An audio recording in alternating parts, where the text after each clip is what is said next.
Hello student. हमने जो पटवारी री एग्जाम और आपके समूह गो कनिष्ठ सहायक के लिए टेस्ट सीरीज शुरू की है यूट्यूब पर, उसमें अगला प्रश्न पत्र है। इसको हमने पूरी तरीके से नया पैटर्न जो यूके ट्रिपल एससी ने अपनाया है उस पर बनाया है। उत्तराखंड के अन्य एग्जामों में भी ये काफी लाभदायक हो सकता है। तो इस क्वेश्चन पेपर की आप सीरीज जरूर ज्वाइन करिए हमें यूट्यूब पर। और इसके साथ ही अगर आप हमारे ऐप से इसकी फुल लेंथ 100 नंबर की जो आपके टेस्ट है उसकी 20 क्वेश्चनों की सीरीज 20 क्वेश्चन पेपर की सीरीज लेना चाहते हो तो मात्र 250 रुपये में हमारे एसएस स्टडी ऐप से उसे आप परचेज कर सकते हो, जो आपके आने वाले समय में काफी काम आएगी। तो ये हमारे YouTube पर जो हम टेस्ट सीरीज चला रहे हैं इसके साथ लगातार बने रहिए। मैं आपको विश्वास दिलाता हूं कि आपको बहुत अच्छा स्कोर करने में सहायता मिलेगी, क्योंकि उत्तराखंड यूके ट्रिपल एससी ने जो पैटर्न अपना रखा है उसमें कई बार आपके प्रैक्टिस न होने के कारण या क्वेश्चनों का आइडिया न होने के कारण पढ़ने के बावजूद भी नंबर नहीं ला पा रहे हैं स्टूडेंट। तो उन्हीं की समस्याओं को ध्यान में रखते हुए हमने ये टेस्ट सीरीज लॉन्च करी है, जिसमें आपको काफी हेल्प आगे चल करके मिलेगी। आप हमें कमेंट जरूर करिएगा कि आपको ये सीरीज कैसी लग रही है, और इस सीरीज का जो लिंक है वो आप अन्य लोगों को भी शेयर करिए ताकि उन लोगों तक आपका ये पहुंच सके और वो भी इसका लाभ ले सके, क्योंकि उत्तराखंड में आपके जो टेस्ट के तौर तरीके हैं वो लगातार बदल रहे हैं। तो यूके ट्रिपल एससी के नए पैटर्न को समझने के लिए यह आपके लिए बहुत जरूरी है और किफायती भी है। तो इसमें पहला क्वेश्चन है, राज्य सरकार द्वारा अंतर्राष्ट्रीय महिला दिवस के अवसर पर लॉन्च की गई योजना महिला सारथी योजना का संबंध किस क्षेत्र से है। हाल ही में मतलब 8 मार्च 2025 को जो महिला दिवस हुआ था, तो उत्तराखंड के मुख्यमंत्री ने देहरादून में एक स्कीम लॉन्च की, उसका नाम है महिला सारथी योजना। इसका उद्देश्य है जो परिवहन या आपका जो हमारा यातायात सेक्टर है उसमें महिला ड्राइवरों की भागीदारी को बढ़ाना, उस क्षेत्र में महिलाओं को भी रोजगार के अवसर उपलब्ध कराना। तो इसका सही आंसर होगा महिलाओं को वाहन प्रशिक्षण एवं उसमें क्या करना, इन्वॉल्व करना। तो इसका बी सही आंसर है। और इसमें अगर आप देखोगे तो इस योजना के अन्य तथ्य इस प्रकार है। इस योजना को 8 मार्च 2025 को शुरू किया गया है देहरादून से मुख्यमंत्री द्वारा। पायलट प्रोजेक्ट के तहत देहरादून से इस योजना को शुरू किया गया, बाद में इसे अन्य शहरों में भी विस्तार किया जाएगा। पहले शहरी यातायात व्यवस्था में करना है, फिर बाद में धीरे धीरे इसका विस्तार पूरे राज्य में होगा। इस योजना का मुख्य उद्देश्य परिवहन के क्षेत्र में महिलाओं की भागीदारी को बढ़ाना और स्वरोजगार अपनाकर रोजगार के अवसर प्रदान करने में उन्हें सक्षम बनाना है। तो ये महिला सशक्तिकरण और आत्मनिर्भरता की ओर एक महत्वपूर्ण कदम साबित हो सकता है, क्योंकि हमारे समाज में ड्राइविंग या आपका वाहन चालन के प्रति, खासकर उस क्षेत्र में आप धीरे धीरे अपने व्यक्तिगत चालन के प्रति तो महिलाओं की रुचि बढ़ रही है, पर एक कॉमर्शियल सेक्टर में बहुत कम भागीदारी है, तो उसे बढ़ाना है। कुटीर ज्योति योजना का संबंध किससे है। कुटीर ज्योति योजना का संबंध गरीबी रेखा से नीचे जीवन यापन करने वाले लोगों को विद्युत कनेक्शन दिलाने से है। तो इसका सही आंसर सी होगा, विद्युत कनेक्शन दिलाने से है कुटीर ज्योति योजना का संबंध। तो सी इसका सही आंसर होगा। और इसमें अन्य तथ्य, इस योजना का संबंध गरीबी रेखा से नीचे जीवन यापन करने वाले ग्रामीण परिवारों का विद्युतीकरण करना है, क्योंकि ये योजना अब क्या हो चुकी है, अपने 100% लगभग लक्ष्य प्राप्त कर चुकी है, इसलिए बंद कर दिया गया। यह योजना मुख्य रूप से ग्रामीण क्षेत्रों से संबंधित थी। और तीसरा, कुटीर ज्योति कार्यक्रम भारत सरकार द्वारा 1988-89 में शुरू किया गया था, और वर्तमान में इस योजना का संचालन अब नहीं हो रहा है, बल्कि इसके स्थान पर दीनदयाल उपाध्याय ग्राम ज्योति योजना, दीनदयाल उपाध्याय ग्राम ज्योति योजना के नाम से ये संचालित हो रही है। जो नई सरकार आई तो इसने इसका नाम बदल दिया। इसमें 100% लक्ष्य लगभग देश में हासिल हो चुके हैं। हर ग्रामीण परिवार को अब विद्युत कनेक्शन लगभग दिया जा चुका है। उत्तराखंड की किस प्रसिद्ध लोक गायिका को लोक निर्मला सम्मान 2025 से नवाजा गया है। तो ये है आपके बसंती बिष्ट। बसंती बिष्ट जो एकमात्र उत्तराखंड की महिला जागर गायिका है, उन्हीं के जागर गायन के लिए ये आपका जो सम्मान है वो दिया गया है। इससे संबंधित जो तथ्य है, यह सम्मान बसंती बिष्ट को 18 मार्च को प्रदान किया गया। इसका संबंध जागर गायन परंपरा से है। बसंती बिष्ट का संबंध जागर गायन से है। यह सम्मान बसंती बिष्ट को सोन चिरैया संस्था द्वारा गोमती नगर स्थित संगीत नाटक अकादमी में आयोजित कार्यक्रम के दौरान दिया गया। बसंती बिष्ट का संबंध चमोली जिले के लवाणी गांव से है और इन्हें 2017 में पद्मश्री से भी सम्मानित किया जाता है। लोक संस्कृति के संरक्षण के क्षेत्र में पद्मश्री भी इन्हें मिल चुका है। नंदा के जागर इनकी प्रसिद्ध पुस्तक है। ये बसंती बिष्ट से जुड़े हुए कुछ महत्वपूर्ण फैक्ट हैं। हमारे उत्तराखंड की जानी मानी आपके लोक गायिका हैं जो जागर उत्तराखंड की परंपरागत गायन शैली से जुड़ी हुई है। आपके बसंती बिष्ट ये हमारी लोक गायिका और इन्हीं को ये सम्मान दिया गया है। खेलो इंडिया विंटर गेम्स 2025 में राज्य को प्राप्त कुल पदक में स्वर्ण, रजत और कांस्य का सही क्रम क्या है? तो स्वर्ण, रजत और कांस्य में आपका जो गोल्ड है वो 1 है, सिल्वर भी 1 है और ब्रॉन्ज भी सिल्वर 2 है और ब्रॉन्ज 3, कुल 6 पदक मिले। तो ये क्रम होगा 1 2 3, 1 गोल्ड, 2 सिल्वर और 3 ब्रॉन्ज। तो ये आपका ए सही आंसर होगा। जो खेलो इंडिया विंटर गेम्स हैं उनका आयोजन आपका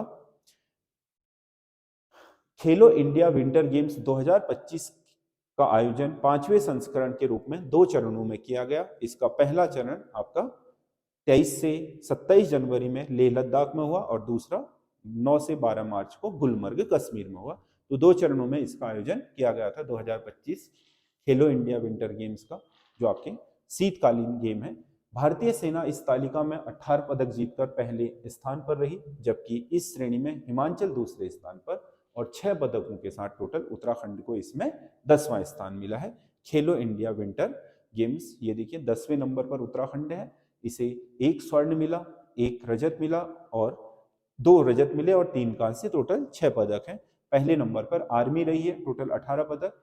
हिमाचल भी 18 पदक के साथ दूसरे में है, लेकिन आर्मी ने 7 गोल्ड जीते थे, इसने 6 गोल्ड जीते, इसीलिए ये दूसरे स्थान पर आ गया। खेलो India winter games.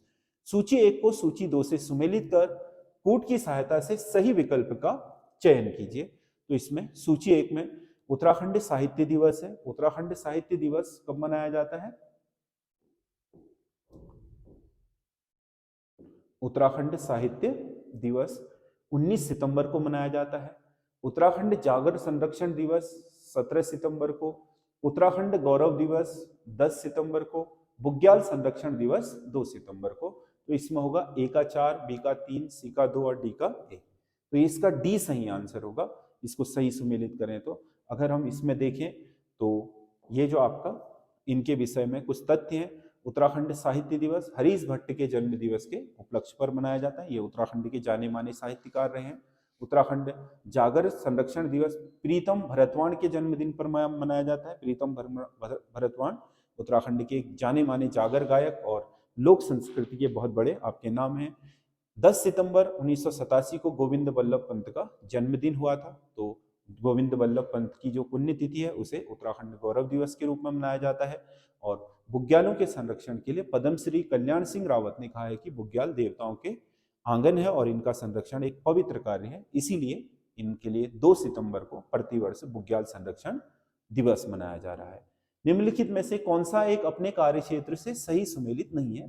Dwarka Prasad Semwal सुमेलित है, द्वारका प्रसाद सेमवाल संस्कृति संरक्षण परंपरागत व्यंजन बिल्कुल सही है। उत्तराखंड की सांस्कृतिक और परंपरागत जो व्यंजन है, खान पान है, उनसे जुड़े हुए हैं। हरीश चंद्र कांडपाल ये वैज्ञानिक है, भूवैज्ञानिक। अजीत कुमार डोभाल ये भारत के राष्ट्रीय सुरक्षा सलाहकार हैं। तो 3 के 3 सुमेलित हैं। तो इसका सही आंसर 1, 2 और 3 ए हो जाएगा। और इनके विषय में कुछ तथ्य हैं, देखिए क्या तथ्य हैं। जो पहाड़ी भोज को पहचान दिलाने वाले द्वारिका प्रसाद सेमवाल का संबंध उत्तरकाशी जिले से है। उत्तराखंडी पकवानों और व्यंजनों को पहचान दिलाने के उद्देश्य से 2001 में इनके द्वारा जाड़ी नामक संस्था, ये एक संस्था है जो आपका प्रशिक्षण भी देती है किस क्षेत्र में? उत्तराखंड के जो पकवान है, गठन किया था जिसमें पकवान बनाने का प्रशिक्षण दिया जाता है। हरीश चंद्र कांडपाल भूवैज्ञानिक है जिन्हें राष्ट्रीय भौतिक प्रयोगशाला में कार्यरत रहते हुए 1990 में यंग साइंटिस्ट अवार्ड मिला था, ये भी सही है। ये आपका तथ्य है। ये आपका हरीश चंद्र कांडपाल से जुड़ा हुआ। और अजीत डोभाल भारत के वर्तमान राष्ट्रीय सुरक्षा NSA बोलते हैं, नेशनल सिक्योरिटी एडवाइजर, सलाहकार हैं और जो भारत की पुलिस सेवा से केरल कैडर के सेवानिवृत्त हैं। केरल आपका कैडर मिला था, लेकिन बाद में आपको पता है कि ये रॉ में कार्यरत रहे बहुत लंबे समय तक, आईपीएस सेवा से रिटायर्ड है और वर्तमान में भारत के सुरक्षा सलाहकार है। शैलेश मटियानी पुरस्कार 2025 से कितने शिक्षकों को सम्मानित किया गया है? शैलेश मटियानी पुरस्कार 2025 टोटल 16 लोगों को दिया गया है। राज्य सरकार शैलेश मटियानी के नाम से यह पुरस्कार प्रतिवर्ष शिक्षकों को देती है। 5 सितंबर को जो हमारा शिक्षक दिवस होता है उसके उपलक्ष्य में शैलेश मटियानी पुरस्कार शिक्षा के क्षेत्र में उत्कृष्ट कार्य करने वाले शिक्षकों को प्रतिवर्ष 5 सितंबर को प्रदान किया जाता है शिक्षक दिवस के अवसर पर। राज्य सरकार द्वारा इस पुरस्कार को वितरित करने की शुरुआत 2009 में की गई थी। बिल्कुल आपका तीसरा पॉइंट, इससे जुड़े हुए पॉइंट हैं शैलेश मटियानी। आरंभ में इसकी पुरस्कार राशि मात्र 10,000 रुपए थी, जो वर्तमान में बढ़ाकर 21,000 रुपए कर दी गई है। तो ये आपका शैलेश मटियानी से जुड़े हुए तथ्य हैं, पुरस्कार से सॉरी।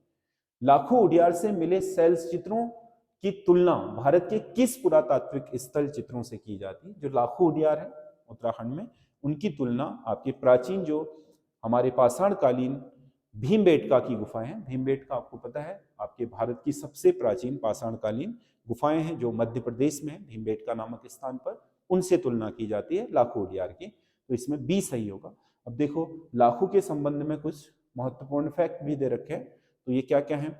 यह गुफा अल्मोड़ा के बाड़ेचीना के निकट सुयाल नदी के तट पर दलबेंड नामक स्थान पर स्थित है, ये तो आप जानते ही हैं। यह राज्य का सर्वोत्तम शैलाश्रय माना जाता है जो नागफनी के आकार का है, और यहाँ पर प्राप्त शैल चित्रों को सफेद, गेरू, गुलाबी रंगों से सजाया गया है, जिसमें सामूहिक नृत्य करते हुए आदमियों के 2 समूह और शिकार करते हुए आदमियों का 1 समूह चित्रित है। जो इसकी विशेषता है, इसके रंग, सजावट, और है तो सामान्य चित्र लेकिन रंगों की उसमें जो भरा गया है उन चित्रों में, और जो ऐसे नागफनी के आकार की गुफाएं हैं जिनके अंदर ये चित्र हैं, वो इनकी खास विशेषता है। और उस समय के आदि मानव का जीवन की जो प्रक्रियाएं थी कि वो सामूहिक नृत्य करते होंगे मनोरंजन के लिए, शिकार करते होंगे, तो उन्हीं के चित्रों को उन्होंने दर्शाया है। तो ये लाखों उडियार से संबंधित महत्वपूर्ण फैक्ट है। अगला, कस्तूरी मृग से कस्तूरी प्राप्ति के संबंध में निम्नलिखित कथनों में से सत्य कथन का चयन कीजिए। पहला है, कस्तूरी की प्राप्ति 1 वर्ष से अधिक आयु के मृग से होती है। बिल्कुल सही है, जो 1 वर्ष से बड़ा हो जाता है उसी से होती है। कस्तूरी केवल नर मृग में ही प्राप्त किया जाता है, ये भी सही है। एक बार में एक मृग से लगभग 30 से 45 ग्राम तक कस्तूरी प्राप्त होती है, ये भी सही है। तो इसके 3 के 3 फैक्ट सही है कस्तूरी मृग से संबंधित, तो इसका बी सही आंसर होगा। आगे इससे जुड़े हुए देखो, कस्तूरी मृग से जुड़े हुए कुछ महत्वपूर्ण फैक्ट हैं। कस्तूरी मृग को जुगाली करने वाला मृग भी कहा जाता है। ये जानवरों की तरह, जैसे वो आपके घरेलू गाय वगैरह जुगाली करते हैं, भैंस वगैरह, वैसे करता है। इसकी औसत आयु लगभग 20 वर्ष होती है, ये भी फैक्ट है एक। कुमाऊं कस्तूरी मृग को वन्यजीव संरक्षण अधिनियम 1972 के अनुसूची 1 के तहत अनुसूची 1 भी ध्यान रखिएगा के तहत संरक्षित है। 72 में तो है ही, सारे वन्यजीव संरक्षित हैं। राज्य में कस्तूरी मृग की 4 प्रजातियां हैं, ये भी सही है। और ये जो आपकी कस्तूरी मृग है 1972 में इसके लिए प्रोजेक्ट कस्तूरी मृग भी शुरू किया गया था, आपका जो केदारनाथ वन्यजीव अभयारण्य है वहां से। और आपके इसके लिए वहीं पर मेहरुड़ी और कांचुला खर्क में क्या बनाया गया था, एक प्रशिक्षण केंद्र। सींग नहीं होती, लंबी दांतें होती हैं दोनों तरफ, यही इसका हथियार है अपनी सुरक्षा के लिए। बाकी बहुत सतर्क जानवर होता है, बहुत फुर्तीला जानवर होता है, लेकिन अनधिकृत शिकार के कारण बहुत तेजी से घटा। और एक समय ऐसा था जब ये आपके विलुप्तीकरण की कगार पर पहुंच गया था, लेकिन किए गए प्रयासों के कारण यह सुरक्षित है। अगला क्वेश्चन है, चले 7 पहाड़ पुस्तक निम्नलिखित में से किसकी है? चले 7 पहाड़ पुस्तक है डॉक्टर अरुण कुकसाल की, डॉक्टर अरुण कुकसाल बी। तो इसमें कुकसाल से संबंधित कुछ प्रश्न दिए गए, कुछ फैक्ट दिए गए। देखो, जून 2023 में अरुण कुकसाल को राहुल सांकृत्यायन पर्यटन पुरस्कार से सम्मानित किया गया है। अरुण कुकसाल की यह पुस्तक उत्तराखंड की एक यात्रा पुस्तक है, मतलब यात्रा वृत्तांत है उत्तराखंड, जिसमें यहाँ के भौगोलिक बनावट और यहाँ के जीवन का वर्णन किया गया है। जो पुस्तक है उस पुस्तक में ये है, और इन्हें राहुल सांकृत्यायन पर्यटन पुरस्कार भी दिया जा चुका है। अगला क्वेश्चन है, निम्नलिखित योजनाओं में से कौन सी योजनाएं सही सुमेलित हैं? एक तो है आपका देवभूमि मुस्कान योजना, 2009 में लाई गई थी, बिल्कुल सही है। आरोही योजना 2002 में लाई गई थी, ये भी सही है। अटल खाद्यान्न योजना 2011 में लाई गई थी, ये भी सही है। और वंदे मातरम योजना 2024 में लाई गई, 2000 हाँ वंदे मातरम 2004 में लाई गई, ये भी सही है। तो इसमें अगर आप देखोगे तो इन योजनाओं का संबंध किससे है, देखो तो इसका सही आंसर डी होगा। 1 2 3 4 क्या होगा, डी, सभी सुमेलित है ये। अगला इसमें देखो आप फैक्ट, 2009 में शुरू की गई देवभूमि मुस्कान योजना का संबंध समाज के वंचित वर्ग के छात्रों को उत्कृष्ट शिक्षा दिलाने से है, जिससे इस योजना के तहत निःशुल्क शिक्षा दी जाती है। और इसमें दूसरा वाला जो आपका है आरोही योजना, आरोही योजना कंप्यूटर प्रशिक्षण से संबंधित थी, जिसमें आपके पहले शिक्षकों को प्रशिक्षित किया जाना था, फिर छात्रों को। माइक्रोसॉफ्ट और इंटेल के सहयोग से शुरू की गई आरोही योजना का संबंध अध्यापक तथा विद्यार्थियों को कंप्यूटर प्रशिक्षण देने से है। अटल खाद्यान्न योजना आपको पता है, ये आपका राज्य में सभी लोगों को आपका जो भोजन है वो आपका खाद्य सुरक्षा उपलब्ध कराना था। राज्य के सभी भोजन उपलब्ध कराने के उद्देश्य से अटल खाद्यान्न योजना की औपचारिक शुरुआत अध्यक्ष नितिन गडकरी और मुख्यमंत्री रमेश पोखरियाल निशंक द्वारा शुरू की गई थी 2011 में, खाद्य सुरक्षा के लिए है उत्तराखंड में। वंदे मातरम योजना का उद्देश्य मातृ मृत्यु को कम करना है, मतलब वंदे मातरम मतलब माता जीवित रहे, इससे रिलेटेड ये नारा है। ये हमारे प्रदेश में जो मातृ मृत्यु दर है, यानी कि बच्चा पैदा करते समय जो आपकी माताओं की मृत्यु हो जाती है, उनको कम करना है। राज्य में गणभोज दिवस मनाया जाता है। गणभोज दिवस, गणभोज दिवस आपको पता है उत्तराखंड के पहाड़ी व्यंजनों को बढ़ावा देने के लिए प्रतिवर्ष 7 अक्टूबर को मनाया जाता है। इससे जुड़े हुए तथ्य अभी जो हमारे द्वारिका प्रसाद सेमवाल आए थे, उन्हीं के प्रयासों से हुआ है। गणभोज अभियान के प्रणेता द्वारिका प्रसाद सेमवाल हैं, उनके नेतृत्व में वर्ष 2000 में यह अभियान शुरू हुआ था, बिल्कुल सही है। राज्य आंदोलन का सूत्र वाक्य रहा कोंदो झंगोरा खाएंगे उत्तराखंड बनाएंगे। कोंदो झंगोरा खाएंगे, उत्तराखंड की पहाड़ी क्या है, फसलें हैं। कोंदो मतलब मड़वा और झंगोरा खाएंगे उत्तराखंड बनाएंगे नारे को साकार करने के लिए द्वारिका प्रसाद सेमवाल ने यह अभियान शुरू किया। वर्ष 2022 में राज्य का प्रथम गणभोज दिवस मनाया गया।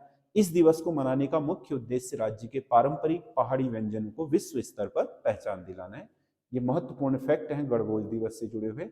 बाकी ये गणभोज दिवस का पोस्टर है, देखो परंपरागत उत्तराखंड का परंपरागत भोजन द्वारका प्रसाद सेमवाल। ये हमारे उत्तराखंड का क्या है, चौलाई है। चौला मतलब जिसे हम रामदाना बोलते हैं। ये आपका मडवे की रोटी है, ये पालक की सब्जी है, ये भांग की चटनी है। इसका उद्देश्य क्या है, आपके पहाड़ी व्यंजनों को वैश्विक स्तर पर पहचान दिलाना। और राज्य में भी, क्योंकि ये जो मोटा अनाज है श्री अन्न, जिसके लिए हमारे उसमें आपका जो मिलेट मिशन चल रहा है, मिलेट मिशन, ये भी इसी के उद्देश्य से चल रहा है, क्योंकि जो मिलेट मिशन है उसमें आपका इनके खाद्यान्नों के प्रति लोगों में जागरूकता जगाना है, ताकि इस पोषण युक्त आहार को लेकर के स्वस्थ जीवन शैली को अपनाया जा सके और राज्य के जो किसान हैं उनकी आय में वृद्धि की जा सके। तो इसके लिए मिलेट मिशन भी राज्य में चल रहा है। Kumaon commissioner George William trail के समय हुए कार्यों के संबंध में क्या सही नहीं है। कुमाऊं कमिश्नरी को 26 परगनों में विभाजित किया, बिल्कुल सही है। सरकारी खजाने में नियंत्रण के लिए 1824 में डबल लॉक व्यवस्था शुरू करी, बिल्कुल सही है। इसमें डीएम और कलेक्टर जो होता था उस समय का, और जो ट्रेजरर होता था उसकी 2 लॉक लगते थे अलग अलग, ताकि कोई व्यक्ति एक व्यक्ति उसमें किसी भी तरह के हस्तक्षेप ना करे। राजस्व पुलिस व्यवस्था लागू की, ये नहीं करी, ये तो रैमजे के समय लागू हुई थी। इसने पटवारी जरूर बनाए, लेकिन वो पटवारी राजस्व पुलिस नहीं होते थे, वो पटवारी केवल राजस्व का काम करते थे।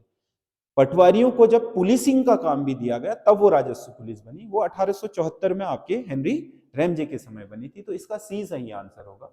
इनके द्वारा 1815 में सर्वप्रथम अल्मोड़ा व श्रीनगर के बीच डाक सेवा शुरू करवाई गई थी, ये भी सही है। जब वो डिप्टी कमिश्नर गढ़वाल होते थे तब उन्होंने ये डाक सेवा शुरू कर दी थी, कमिश्नर रहने से पहले ही। तो ट्रेल से जुड़े कुछ महत्वपूर्ण फैक्ट हैं। इनके द्वारा 9 पटवारी के पद सृजित किए गए थे। मैंने क्या बोला, पटवारी तो आ गए थे पर राजस्व व्यवस्था नहीं आई थी। पटवारी का काम पटवारी कर रहे थे, वो राजस्व का काम कर रहे थे, पुलिस व्यवस्था नहीं थी उनके पास। बाद में पटवारियों को ही पुलिस का काम दिया गया रैमजे के समय, तब वो राजस्व पुलिस कहलाई। दास प्रथा को समाप्त किया, ये भी एक फैक्ट है। दास प्रथा को और सती प्रथा को इनके द्वारा समाप्त किया गया था। ट्रेल ने स्टैटिकल स्केच ऑफ कुमाऊनी नामक पुस्तक लिखी, ये भी सही, ये भी इनका एक फैक्ट है। इनके समय अल्मोड़ा में देसी चिकित्सक नेटिव जो डॉक्टर होता था उसकी नियुक्ति की गई थी और 1835 में ट्रेल सेवानिवृत्त हो गए। तो ये 5 महत्वपूर्ण फैक्ट हैं जो ट्रेल से जुड़े हुए हैं, जो आपके जाने माने आपके एक तरीके से कुमाऊं में जो आपका ट्रेल था उसी ने ही कुमाऊं में अंग्रेजी प्रशासन की नींव डाली, जिसे बाद में गेवन और रैमजे जैसे लोगों ने चरमोत्कर्ष पर पहुंचाया। नैनीताल में पहली बार आए थे जब, तब का दृश्य है ये आपके। तब ये नैनी झील ऐसी होती थी, उसका निर्माण कुछ भी नहीं हुआ था। ऊपरी हिस्से का ये 1843 का दृश्य है जब पहली बार विलियम ट्रेल आपके नैनीताल की यात्रा पर आए थे। तो ये झील ही झील दिख रही है, ये आप देख रहे हो जो में नैनीताल है वो केवल वीरान जंगल था। उसके बाद फिर 1843 से आपको पता है नैनीताल को नगर पालिका बनाए जाने का काम शुरू हुआ। अगला क्वेश्चन है, राज्य के वाद्य यंत्र ढोल से संबंधित निम्नलिखित कथनों पर विचार करें और कूट से सही विकल्प का चयन कीजिए। तो इसमें ढोल को राज्य का वाद्य यंत्र घोषित करने की सिफारिश भंडार कमेटी ने की थी, ठीक है। दूसरा, तात्कालिक मुख्यमंत्री विजय बहुगुणा के समय ढोल राज्य का वाद्य यंत्र बना। विजय बहुगुणा के समय नहीं बना था, ये हरीश रावत के समय बना था। हरीश रावत सही होना चाहिए। तो ये तो सही है, ये वाला सही नहीं है। ढोल सागर पुस्तक के लेखक केशवदास अनुरागी हैं। केशवदास अनुरागी ने लिखी है ढोल सागर, जो ढोल की विभिन्न विधाओं को बजाने की जो तकनीक है उसके बारे में बताती है। तो इसमें 2 सही नहीं है और 1 और 3 सही है। बाकी ढोल के विषय में कुछ महत्वपूर्ण फैक्ट भी हैं। ये ढोल को मां शक्ति का प्रतीक माना जाता है। मां शक्ति, ढोल पर आपका शक्ति और शिव को तांडव का प्रतीक। आईने अकबरी में ढोल वाद्य यंत्र का उल्लेख है। ढोल का आईने अकबरी में उल्लेख किया गया है। अकबर खुद भी नकारा बजाता था, नगाड़ा, वो ढोल के साथ ही बजने वाला वाद्य यंत्र है। ढोल से संबंधित संगीत विद्या का वर्णन केशव दास रचित ढोल सागर पुस्तक में मिलता है। और ढोल से नौबत, रहमानी, बड़े आदि ताले बजाई जाती हैं, जिसमें से प्रत्येक शुभ कार्य करते समय बड़े ताल, बड़े मतलब बधाई, नौबत आपको पता है जो राजघरानों में दरबारों में बजती थी नौबत ताल, इंद्र के दरबार में रहमानी ताल है ना, और उसके अलावा बड़े हैं। उसके अलावा आपका जो रहमानी ताल है वो देवी देवताओं के कार्यक्रमों में बजती है। बड़े बधाई जो शादी ब्याह में बजती है। तो इस तरीके से ढोल में अलग अलग तालें बजाई जाती हैं। यात्रा के समय ढोल दमाव से बजाए जाने वाला बाजा हिटवा बाजा कहलाता है। मतलब जैसे डाउन में चलेगा तो अलग बाजा बजेगा ताकि पता चल जाए कि बारात डाउन में है। सेंदार का मतलब, टोल्लो का मतलब डाउन हो गया, सेंदार का मतलब जो आपका तिरछा रास्ता आएगा तो फिर वो अलग बाजा बज जाएगा। उकाव का मतलब जब चढ़ाई में होगा तो अलग बाजा बजाएगा, तो उसे हिटाऊ बाज कहा जाता है ढोल में। और पहले बारात आने के दौरान क्योंकि फोन वगैरह नहीं होते थे तो लोग ढोल की आवाज सुन करके अनुमान लगाते थे कि हाँ इस अभी चढ़ाई आई है, अभी डाउन आया है, अभी सैन आया, तो रास्ता यहाँ पर होगा। तो उससे पता चल जाता था कि बारात कहाँ पहुंची है। यह है आपका उत्तराखंड का वाद्य यंत्र ढोल और ये उसका दमाऊ। चंद वंश के राजा बाज बहादुर के तिब्बत अभियान का निम्नलिखित में से उद्देश्य क्या था? उसका मुख्य उद्देश्य था मानसरोवर की यात्रा को सुरक्षा सुनिश्चित करना, क्योंकि यात्रियों को तिब्बती तंग करते थे। इस वजह से उसने तिब्बत पर अभियान करके मानसरोवर यात्रा के लिए सुरक्षा व्यवस्था की। तो बाज बहादुर चंद कुमाऊं का प्रसिद्ध चंदवंशीय शासक हुआ, जिसका कार्यकाल 1638 से 1678 रहा था। इसके द्वारा कैलाश मानसरोवर के तीर्थ यात्रियों के लिए गूंठ भी दी गई थी सुविधा के लिए, और भोटिया सौकाओं द्वारा तिब्बत को दी जाने वाली दस्तूर पर रोक लगा दी गई, जिसके बाद से तिब्बतियों के अनुरोध पर पुनः जारी कर दिया। तो यह आपका तिब्बत से संबंधित फैक्ट है जो आपके जो चंद शासक है बाज बहादुर चंद, उनसे जुड़े हैं। अगला, राज्य की 5वीं विधानसभा के संबंध में निम्नलिखित में से सत्य कथन का चयन कीजिए। 5वीं विधानसभा जो वर्तमान में कार्यरत है 2022 से 2027 तक के लिए चुनी गई है। भारतीय जनता पार्टी को आपका 2/3 बहुमत के साथ प्रचंड बहुमत की इसमें सरकार मिली है। और इस विधानसभा में टोटल जो मतदान हुआ था वो आपका 65.73 हुआ था, ये फैक्ट तो सही है।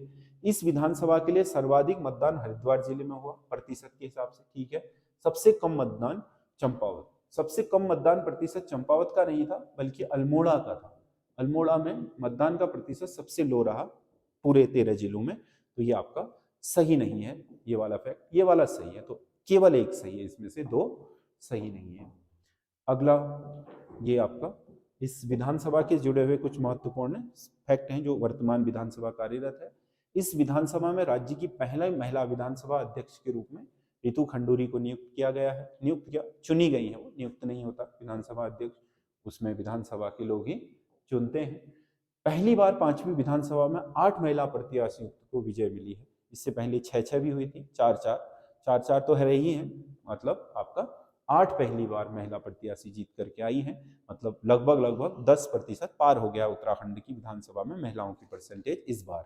2022 में विधानसभा पर्वतीय जिलों की 34 सीटों में से 33 सीटों पर महिलाओं का मतदान प्रतिशत पुरुषों की अपेक्षा अधिक रहा, केवल पुरौला सीट पर पुरुष वोट अधिक पड़े, बाकी सब 34 जो पर्वतीय सीट हैं उनमें महिला वोटरों ने ज्यादा भागीदारी करी पुरुष वोटरों की अपेक्षा। ये काफी अधिक लोकतंत्र के लिए एक बहुत महत्वपूर्ण फैक्ट है कि महिलाओं की भागीदारी लगातार आपके वोटिंग में बढ़ रही है।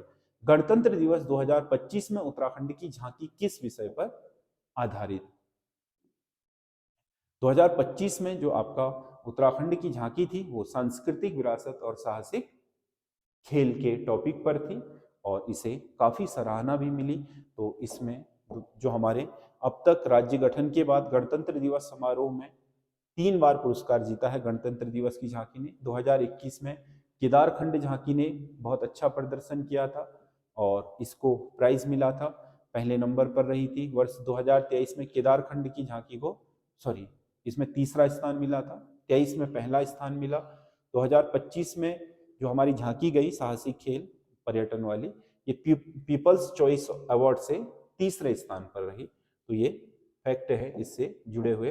अगला क्वेश्चन है, उत्तराखंड में प्रधानमंत्री किसान सम्मान निधि योजना के संदर्भ में निम्नलिखित कथनों पर विचार कीजिए। यह दिसंबर 2018 में प्रारंभ की गई, उत्तराखंड में 2018 में नहीं, ये पूरे देश में हो गई थी, लेकिन उत्तराखंड में शुरू ये आपके फरवरी 2019 से हुई। तो ये फैक्ट सही नहीं है। इसकी तृतीय किस्त दिसंबर से 31 मार्च तक, क्योंकि इसमें 4-4 महीने में 2000 रुपए पड़ते हैं, तो पहला अप्रैल से लेकर के आपका जून तक, पहली किस्त अप्रैल से जुलाई तक, दूसरी किस्त पड़ती है अगस्त से नवंबर की, तीसरी दिसंबर से मार्च तक की। तो इसमें जो हमारा सही विकल्प है वो आपका केवल 2 सही होगा, 1 सही नहीं है। और किसान सम्मान निधि के विषय में जो उत्तराखंड में लागू हुई है उसका देखो, इसमें कुछ फैक्ट दिया हुआ है कि प्रधानमंत्री किसान सम्मान निधि योजना भारत सरकार ने 24 फरवरी 2019 से प्रारंभ की, जिसके तहत पात्र किसानों को वार्षिक रूप से 6,000 रुपए की सहायता 3 समान किस्तों में 2-2 हजार की दी जाती है। और इसमें नोडल जो विभाग है वो उत्तराखंड का कृषि विभाग है और राजस्व परिषद इसमें आपका एक तरीके से पर्यवेक्षक की भूमिका निभाता है। उत्तराखंड का कौन सा भाग वर्षा ऋतु में सर्वाधिक वर्षा प्राप्त करता है? क्योंकि उत्तराखंड का सर्वाधिक वर्षा प्राप्त करने वाला भाग लघु हिमालय है, लघु हिमालय सर्वाधिक जो वर्षा होगी, क्योंकि एक्चुअल में हमारी जो बनावट है वो ऐसी है, सॉरी लघु नहीं, बाह्य हिमालय, गड़बड़ हो गई, सबसे ज्यादा वर्षा होगी बाह्य हिमालय में। ऐसे ये हमारा बाह्य हिमालय है जिसे शिवालिक बोलते हैं, ये लघु हिमालय या हम जिसे मध्य हिमालय बोलते हैं, लघु हिमालय ही मध्य हिमालय है, ये शिवालिक है, ये बृहद हिमालय है और इसके पीछे ये आपका कम ऊंचा है ट्रांस हिमालय, और यहाँ तराई भाबर है। तो हमारे यहाँ दक्षिण से मानसून आता है, दक्षिण पश्चिम से, तो जब इनसे टकराता है तो सबसे पहले बारिश यहाँ होती है। तो सबसे भारी वर्षा बाह्य हिमालय को प्राप्त होती है, क्योंकि ये यहाँ पर 150 से 200 सेंटीमीटर बारिश, फिर यहाँ से आपका 80 से 120, सॉरी यहाँ पर 120 से 150, यहाँ पर 80 से 120 और यहाँ 50 से 80, कम होती जाएगी उत्तर की तरफ जाने में। तो इसमें बाह्य हिमालय यानी कि जिसे हम शिवालिक बोलते हैं या पाद प्रदेश बोलते हैं, इसमें सबसे ज्यादा बारिश होती है। अगला क्वेश्चन है, 1918 में देहरादून में होम रूल लीग की एक शाखा किसने स्थापित की थी? ये स्वामी विचारानंद ने की थी, होम रूल लीग की शाखा। सी सही है। होम रूल लीग आंदोलन 20वीं शताब्दी के शुरुआत में एक महत्वपूर्ण आंदोलन था जो ब्रिटिश साम्राज्य के भीतर स्वशासन की वकालत करता था। ये एक्चुअल में ब्रिटिश साम्राज्य में ही आयरलैंड से शुरू हुआ था। आयरलैंड के एक बहुत महत्वपूर्ण नेता थे रेडमंड, उन्होंने सबसे पहले होम रूल लीग मतलब शासन के अंदर ही अपना शासन करने की व्यवस्था, ब्रिटिश साम्राज्य के जो भी आपके क्या थे, जो उपनिवेश थे, उनमें ब्रिटिश शासकों के अधीन रहते हुए अपना साम्राज्य करने की एक व्यवस्था बनाई थी। तो रेडमंड को इसका जनक माना जाता है, क्योंकि रेडमंड की शिष्या थी आपके एनी बेसेंट। तो वो जब क्या बनी, भारत में आपका थियोसोफिकल सोसाइटी की अध्यक्षा बनकर के यहाँ आई और सदस्य बनकर के फिर अध्यक्ष बनी। बाद में उन्होंने ही यहाँ पर इस अवधारणा को जन्म दिया और तिलक और उन्होंने अलग अलग जगहों पर होम रूल लीग बनाई थी। तो देहरादून में विचारानंद ने बनाई। आंदोलन की पहुंच बढ़ाने के लिए भारत के विभिन्न शहरों में लीग की स्थापना की गई, बिल्कुल सही। इसी क्रम में 1918 में स्वामी विचारानंद सरस्वती ने देहरादून में होम रूल लीग की स्थापना की थी। ये फैक्ट है। तो ये जो आपकी सीरीज है ये आपको कैसी लग रही है, आप हमें कमेंट करके जरूर बताइएगा।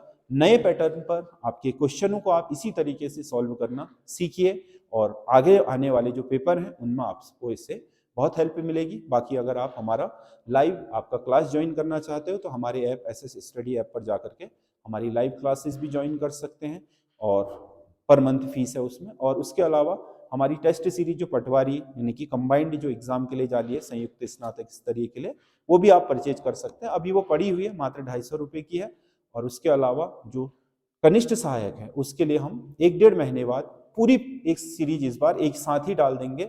20 से अधिक जो इस बार हम पेपर ला रहे हैं उसको हम कनिष्ठ सहायक के लिए पूरी की पूरी सीरीज एक बार डाल देंगे। तो वो अब हम 1-2 महीने बाद उसको हम लेकर के आएंगे दिसंबर तक, और दिसंबर तक हम उसको कंप्लीट सीरीज एक ही बार में सारे पेपर डाल देंगे और आप दिसंबर से लेकर के मई तक उस सीरीज को परचेज कर पाओगे। मई में एग्जाम होना है और कई बार उसकी प्रैक्टिस भी कर पाओगे। तो वो तो आनी है, लेकिन अगर आपने 250 रुपये में हमारी पटवारी री एग्जाम के लिए खरीदनी है तो सीरीज हमारे ऐप पर आपके जो स्नातक स्तरीय परीक्षा टेस्ट सीरीज है 250 रुपये, वो आप वहाँ से ले सकते हैं। बाकी हमारे यूट्यूब चैनल पर लगातार बने रहिए। हम कोशिश करेंगे कि अब से हम लगातार आपके लिए जो प्रैक्टिस सेट है उत्तराखंड के, हिंदी के और जीएस के, वो लगातार लाते रहें और आप तक ये जो नई पैटर्न पर आधारित सामग्री है उसे पहुंचाते रहें। तो हमारे साथ बने रहिए। धन्यवाद।